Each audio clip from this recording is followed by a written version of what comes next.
சில சீடர்கள் இருந்தனர். அவர்கள் துறவியிடம் நம் மனதில் இருக்கும் தீய எண்ணங்களை எப்படி மாற்றுவது என்று கேட்டனர். குரு ஒரு மண்பானையை கொண்டு வருமாறு கூறினார். கொண்டு வரப்பட்ட மண்பானையை காட்டி இதில் என்ன இருக்கிறது என்று எல்லோரிடமும் கேட்டார். பலரும் இதில் ஒன்றுமில்லை என்றே பதில் கூறினர். ஒரு மாணவன் மட்டும் இதில் காற்று நிரம்பியுள்ளது என்றார். குரு இந்த பானைக்குள் இருக்கும் காற்றை வெளியே எடுக்க வேண்டும், உங்களால் முடியுமா என்று கேட்டார்.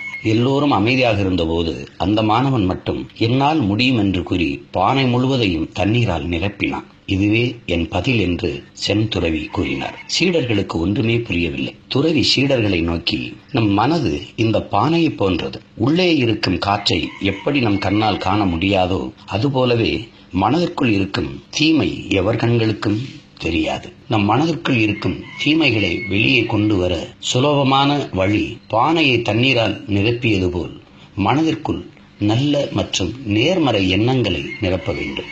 ஆம், வெளிச்சம் உள்ளே போனால் இருட்டு வெளியே வருவது போல் நல்ல எண்ணங்கள் உள்ளே போனால் தீய எண்ணங்கள் வெளியேறிவிடும்.